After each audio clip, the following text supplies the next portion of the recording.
في القلب مشاعر أخفيها قد أشرقت الشمس عليها عن خطط لم أعبأ فيها ستكون بأيامي فرقا فحياتي قبل الحلقات تيه بضياع بشتاتي من دوننا. السلام عليكم ورحمة الله وبركاته. الحمد لله رب العالمين. الحمد لله على كل حال ونعمة.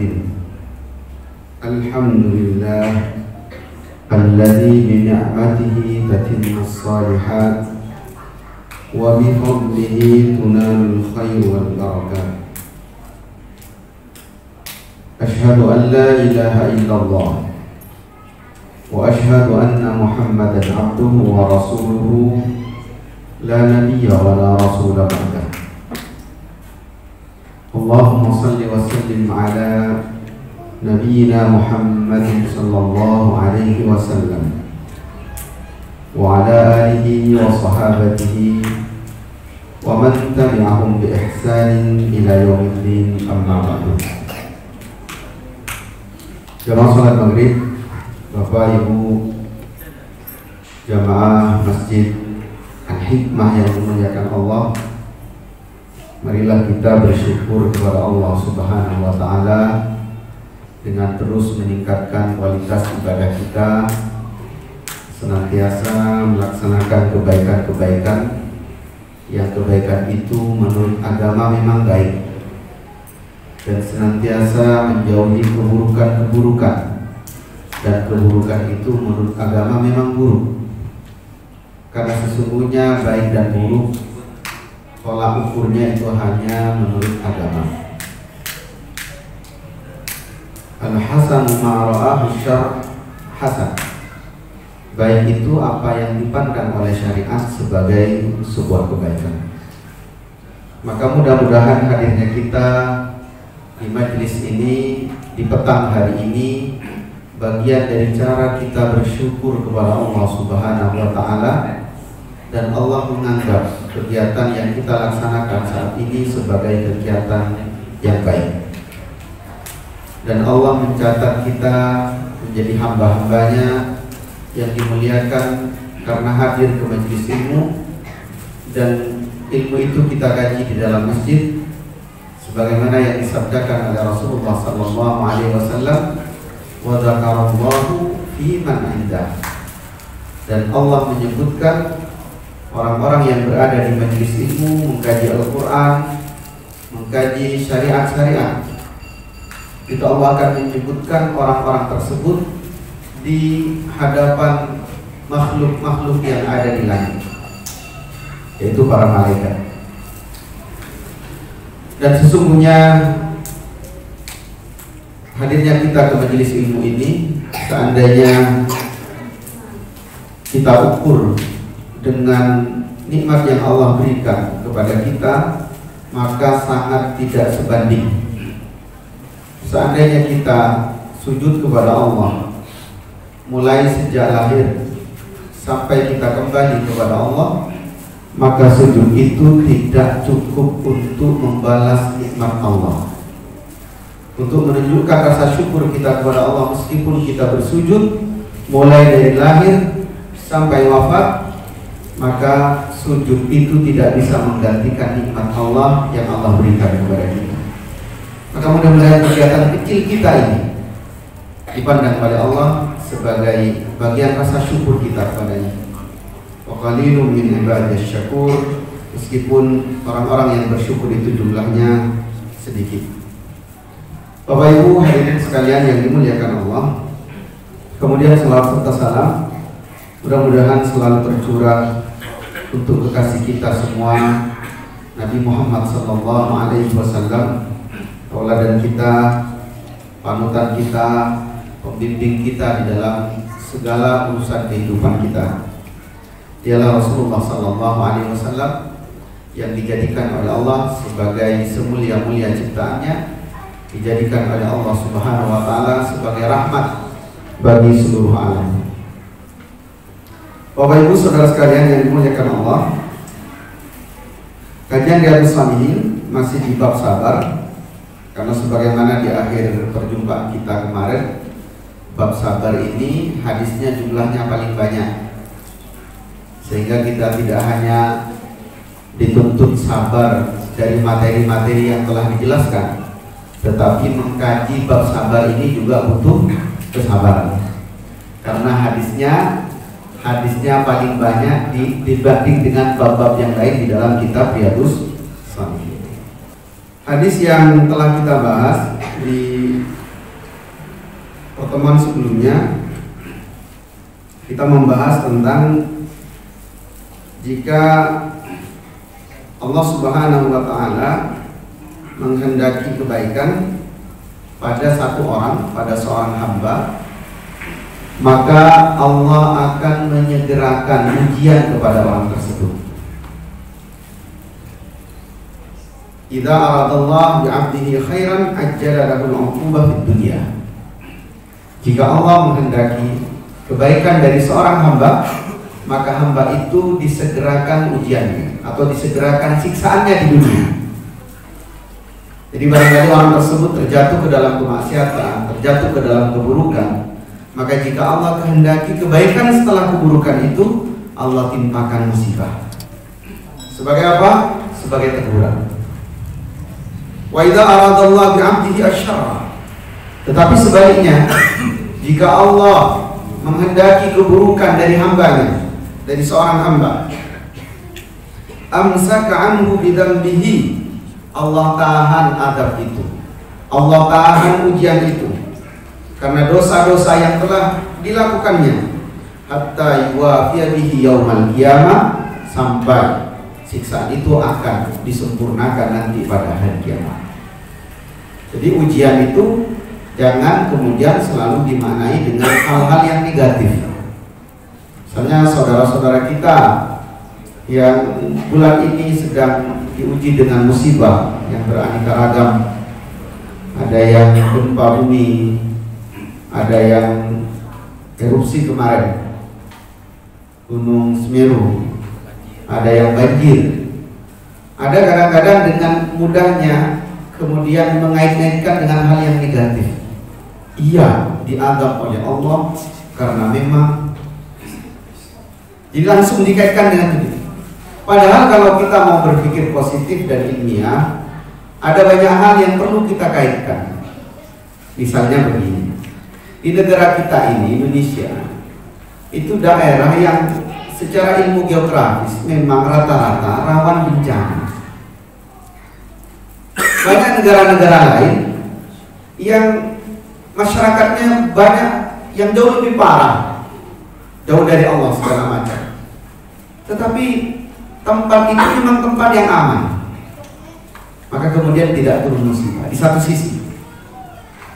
Kemudian musibah itu ketika menimpa orang-orang yang beriman, orang-orang yang dekat dengan Allah, maka musibah itu tidak lain kecuali rahmat dari Allah. Itu merupakan kasih sayang dari Allah. Tetapi di sisi lain kita juga harus berpandangan bahwa musibah itu bisa turun karena ulah manusia. Jadi kerusakan-kerusakan yang terjadi itu karena tangan manusia. Dan Allah tegaskan, zaharal fasadu fil barri wal bahri bima kasabat aydihim. Tetapi jamaah yang dimuliakan Allah, jangan kemudian dengan gampangnya kita mengaitkan secara langsung ketika ada musibah, ya itu karena dulunya, iya orang itu karena, jangan. Apalagi musibah itu mengenai banyak. Meskipun Allah Subhanahu wa Ta'ala menegaskan di dalam Al-Quran juga bahwa musibah itu ketika menimpa satu kaum, wattaqu fitnatan la tusibanna alladziina zalamu minkum khassah. Takutlah kalian kepada musibah yang tidak hanya menimpa orang-orang yang berbuat zalim saja, yang berbuat dosa saja, tetapi musibah itu bisa mengenai siapapun karena orang-orang yang baik kemudian diam. Artinya setiap kali ada musibah, cobalah kita pandang dari banyak sisi, sehingga Kita tidak kemudian berpandangan negatif terus-menerus. Dari hadis ini kita juga belajar bahwa ketika Allah menghendaki kebaikan dari satu orang, satu kaum, maka Allah segerakan musibah itu agar orang itu segera kembali kepada Allah. Kemudian hadis yang mau kita kaji malam ini, hadis ke-44 dari total hadis kitab Al-Sunnah. Wa an Anas, dari Anas radhiyallahu taala anhu qala, Anas bercerita, kana ibnun li Abi Talha. Ada anak kecil, anak ini anaknya Abi Talha radhiyallahu taala anhu. Semoga Allah meridainya. Yashtaki, anak ini sakit. Fa kharaja Abu Talha, kemudian Abu Talha keluar dari rumah itu. Fa qubidha as-sabiyyu, lalu anaknya di belakang wafat, meninggal. Falamma raja'a Abu Talha, ketika Abu Talha pulang, qala, kemudian Abu Talha berkata, ma fa'ala bini, apa yang terjadi dengan anakku? Sepeninggalku apa yang terjadi dengan anak? Karena ketika pergi anaknya memang dalam keadaan sakit. Qalat Ummu Sulaim wa hiya ummus sabi, berkatalah Ummu Sulaim. Ummu Sulaim ini istrinya Abu Talha. Dia ibu dari anak kecil yang sakit itu. Wa huwa askana maka, anak itu tenang sekarang, setenang-tenangnya. Anak itu sekarang sedang nyaman senyaman-nyaman. Faqarrabat ilaihi al-'asha'a fata'asha, kemudian didatangkan makan malam. Sedatangnya Abu Talha itu, kemudian mereka makan malam bersama. Summa asaba minha, kemudian setelah itu keduanya bersetubuh. Setelah makan malam bersama, keduanya bersetubuh. Falamma faragha qalat, ketika setelah selesai bersetubuh, kemudian Ummu Sulaim itu berkata, waru as-sabiyah, anak itu telah dimakamkan. Falamma asbaha Abu Talha ata Rasulullah sallallahu alaihi wasallam fa akhbara, ketika datang waktu pagi, kemudian Abu Talha datang kepada Rasulullah. Fa akhbarahu, lalu diceritakan. Faqala, kemudian Rasulullah bersabda, a'arrastumul lailata, apakah kalian tadi malam telah berhubungan badan? Qala, kemudian Abu Talha berkata, na'am, ya Rasulullah. Qala, kemudian Rasulullah bersabda, Allahumma barik lahuma, ya Allah, berkahilah keduanya, berkahilah kedua orang itu. Fawaladat ulaman, kemudian tidak lama, singkatnya Ummu Sulaim ini hamil, lahirlah seorang anak.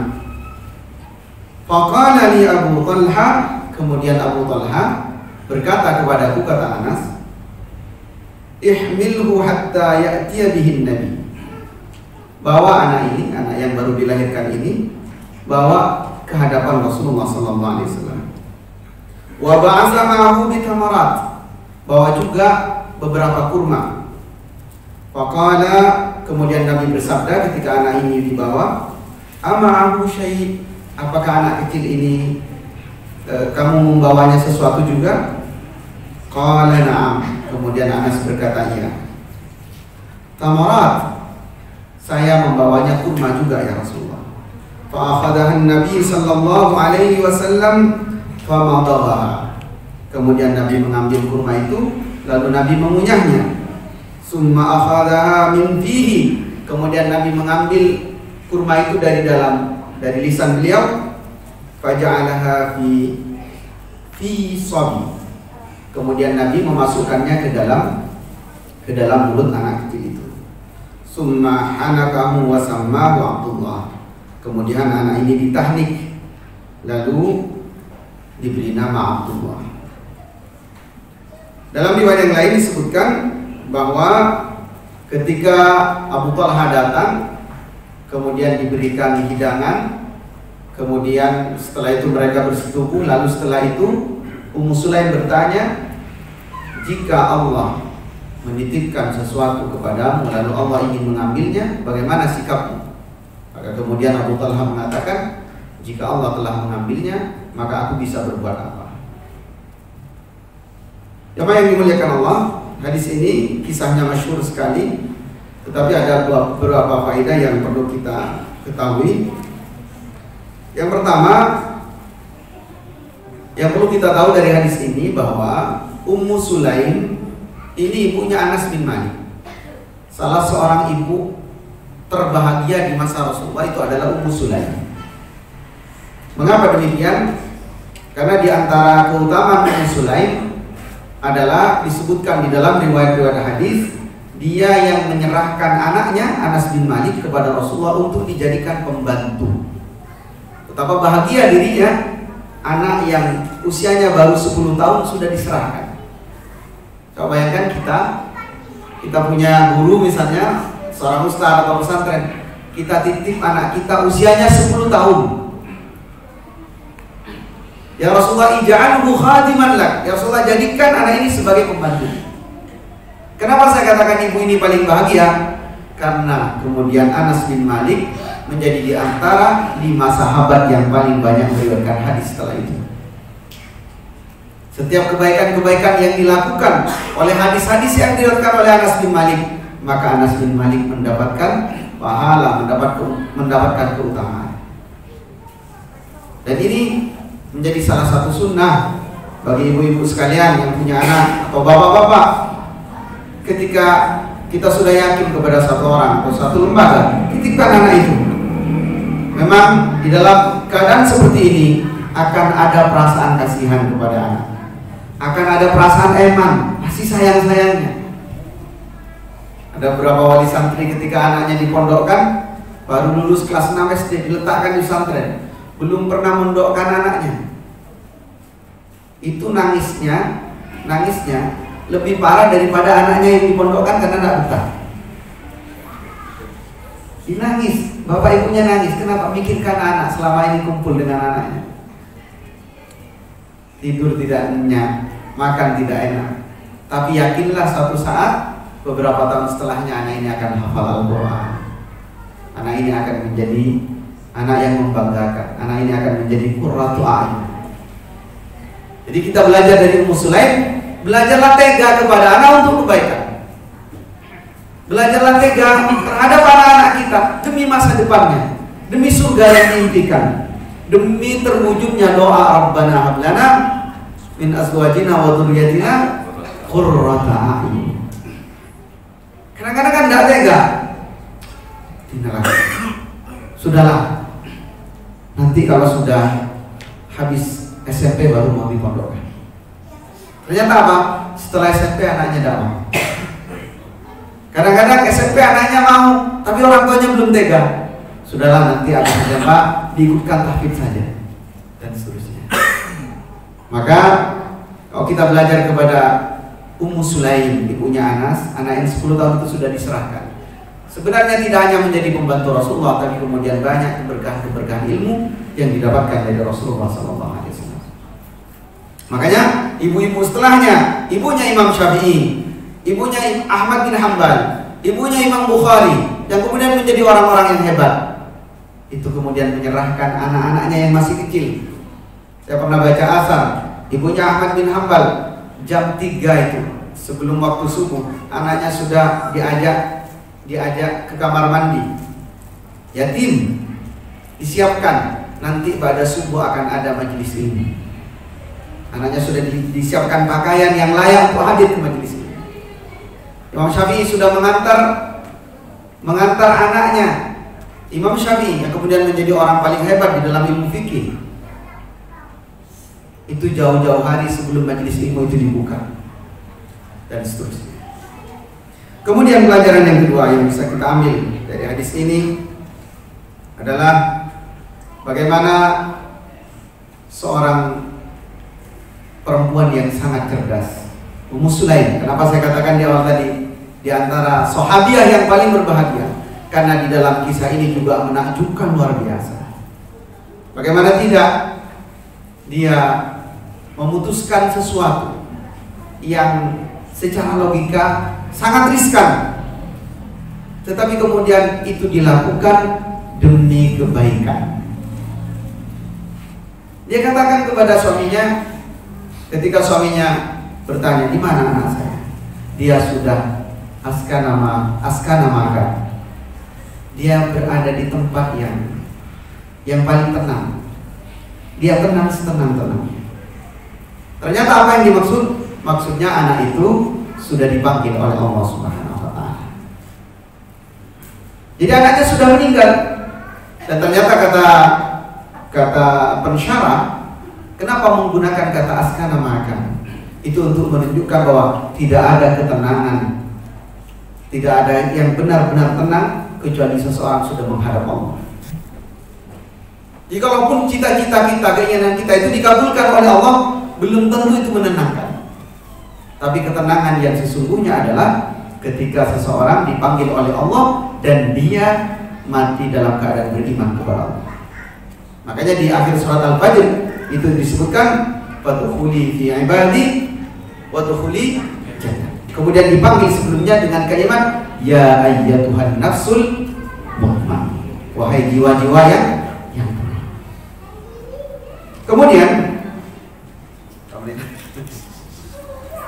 di antara faedah yang bisa kita ambil dari hadis ini adalah bolehnya tauriyah.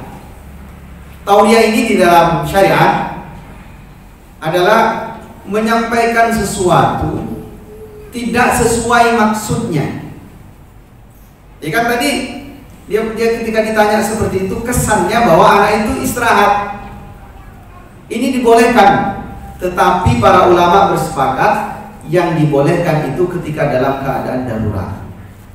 Misalnya ada seorang yang zalim, biasa merampas uang, biasa malak orang, dan orang-orang ketakutan. Kemudian ada satu orang yang menitipkan uangnya kepada kita, dan orang yang zalim ini datang, apakah engkau memegang uang? Maka katakan bersumpah, bahkan demi Allah tidak masalah. Demi Allah saya tidak punya uang, atau demi Allah saya tidak pegang uang. Maksudnya tidak pegang uang itu adalah uang miliknya sendiri. Tapi ada orang yang menitip. Ini yang disebut dengan tauriyah. Kenapa Ummu Sulaim kemudian mengatakan anaknya sudah tenang, kemudian suaminya dilayani dengan makan malam, dilayani dengan bersetubuh segala macam. Itu untuk kemudian menenangkan suaminya. Bayangkan kalau kemudian begitu suaminya datang, kemudian dia mengatakan anakmu telah meninggal, apa yang akan terjadi? Pasti tidak bisa dibayangkan.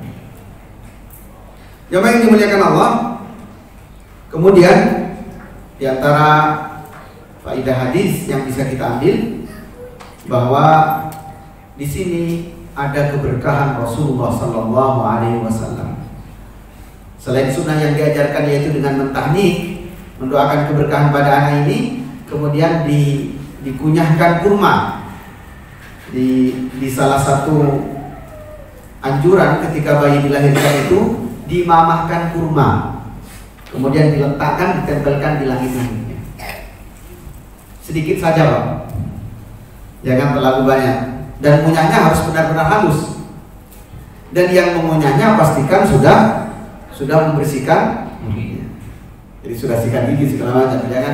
Jangan kemudian karena sunnah terburu-buru habis makan sesuatu yang tidak nyaman baunya lalu ditahnik dan ditempelkan. Nanti bukan jadi obat, malah jadi penyakit. Ini salah satu ajaran yang diajarkan oleh Rasulullah SAW. Kemudian apa keberkahan yang terjadi pada anak ini?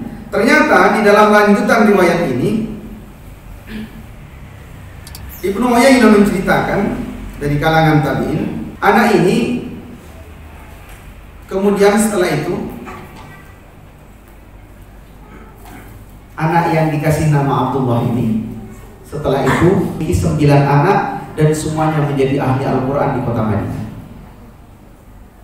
Jadi anaknya wafat, kemudian istrinya mengatakan anak itu sudah tenang dan membalikkan fakta, ya, membalikkan keadaan, mengatakan bahwa anaknya tenang, sebenarnya yang dimaksud sudah meninggal. Lalu di malam itu mereka bersetubuh, besoknya bercerita kepada Rasulullah tentang kejadian itu. Lalu kemudian Rasulullah mendoakan keberkahan, Allahumma barik lahuma. Betapa dahsyat doa Rasulullah SAW. Ternyata anak ini yang kemudian dikasih nama Abdullah ini, anak ini memberikan keturunan, jumlahnya 9 anak dan semuanya menjadi ahli Al-Quran. Ini diceritakan oleh Ibnu Uyainah. Kemudian di antara faedah yang bisa kita ambil, dianjurkannya kita memberikan nama anak-anak kita dengan nama yang terbaik. Salah satu nama yang disunahkan di dalam hadis ini dan di riwayat yang lain yaitu dengan memberi nama Abdullah. Rasulullah SAW bersabda di dalam sebuah hadis, Inna ahabba asma'ikum ilallahi Abdullah wa Abdurrahman. Sesungguhnya sebaik-baik, sesungguhnya sebagus-bagus nama, sesungguhnya nama yang paling dicintai oleh Allah Subhanahu wa taala yaitu dengan nama Abdullah atau Abdurrahman. Ini banyak yang sudah hilang sunnah ini. Banyak bapak-bapak yang atau ibu-ibu yang menjadi nama anak pokok enak didengar. Pokok enak didengar, tidak tahu terjemahnya apa. Carinya di mana? Di Google. Jadi cari nama anak di Google, kemudian kira-kira enak kedengarannya. Ada yang ngasih nama anak dengan nama-nama orang luar. Kalau nama itu ternyata maknanya adalah nama Tuhan mereka, maka itu telah termasuk bagian dari kategori man tasyabbaha biqaumin fahuwa. Maka upayakanlah cari nama yang kira-kira nama itu memiliki nama yang baik. Kalau bisa ikuti sunnah Rasulullah SAW dengan memberikan nama Abdullah. Jadi anak ini diberi nama Abdullah. Ini terkait dengan tema yang kita kaji yaitu tentang kesabaran. Bahwa ketika seseorang bersabar, Ummu Sulaim ini perempuan paling beruntung ini, dia perempuan yang luar biasa kuat. Biasanya yang paling tidak kuat melihat kematian itu perempuan. Oh, kita perhatikan di rumah-rumah atau tetangga kita atau bahkan diri kita, tangisan yang paling dahsyat ketika menyaksikan kematian itu biasanya perempuan. Tetapi Ummu Sulaim dengan jiwanya yang kuat, dengan banyaknya keberkahan ilmu yang diajarkan oleh Rasulullah SAW, dia tabah kuat luar biasa. Bahkan ketika datang suaminya, dia tidak menampakkan kesedihan sedikit pun, menjelaskan dengan tenang. Bahkan sempat membuatkan hidangan malam, dibuatkan hidangan malam untuk suami. Bagaimana bisa bayangkan seorang ibu yang anaknya wafat, meninggal, tapi kemudian dia dengan tendangnya mengatakan, menjelaskan kepada suaminya. Bahkan setelah makan, suaminya dilayani. Di dalam syarah dijelaskan bahwa dia berhias secantik mungkin. Bahkan dijelaskan tidak pernah Ummu Sulaim, kata Anas bin Malik, berhias secantik kecuali di malam itu. Cantiknya luar biasa, cantik di depan suaminya. Ternyata apa? Perempuan ini kemudian, Ummu Sulaim ini kemudian, setelahnya karena berkat kesabarannya itu Allah ganti keberkahan yaitu dengan dilahirkannya seorang anak Abdullah. Dan ternyata Abdullah ini kemudian menurunkan 9 anak yang semuanya menjadi ahli Al-Quran. Kemudian dari anak-anak inilah diajarkan Al-Quran di kota Madinah. Bapak Ibu sekalian yang dimuliakan Allah Subhanahu wa taala, memang ketika seseorang bersabar ditimpa ujian, itu kebaikannya tidak dirasakan langsung. Tetapi Allah Subhanahu wa taala pasti akan membalasnya dengan keberkahan-keberkahan di masa-masa yang akan datang. Ini jika orang tersebut benar-benar bersabar. Inilah barangkali satu hadis yang bisa kita kaji di malam hari ini. Mudah-mudahan bisa memberikan keberkahan bagi kita semua dan kita digolongkan menjadi orang-orang yang bersabar. Adapun poin-poin ringkas yang bisa kita ambil, yang pertama adalah bagaimana kita setiap kali ada musibah yang menimpa diri kita, hendaknya kita bersabar menerima ujian itu, karena Allah pasti akan mengangkat derajat kita dengan kesabaran itu. Kemudian yang kedua, bagaimana seorang Ummu Sulaim ini harus jadi tauladan bagi ibu-ibu semua, seorang ibu yang penyabar, yang mengajarkan banyak hal, diantaranya adalah menjadikan anaknya sebagai pembantu Rasulullah. Kemudian dia menunjukkan kesabaran luar biasa sehingga diabadikan melalui hadis ini. Kemudian juga bagaimana keberkahan dari doa-doa yang dipanjatkan oleh Rasulullah SAW. Ingat Bapak Ibu sekalian, bahwa Rasulullah mendoakan sahabat di masa itu baik secara umum atau kadang-kadang Rasulullah mendoakan sebagian sahabat secara khusus. Tetapi ingat, Rasulullah sering mendoakan umatnya. Di antaranya adalah doa keberkahan di waktu pagi. Maka di waktu pagi jadikan kegiatan yang benar-benar positif sehingga Allah memberkahi hidup kita. Aku lu atas mau wastaghfirullahi wa lakum wa lisa'il muslimin wal muslimat innahu huwal ghafurur rahim. Assalamualaikum warahmatullahi wabarakatuh.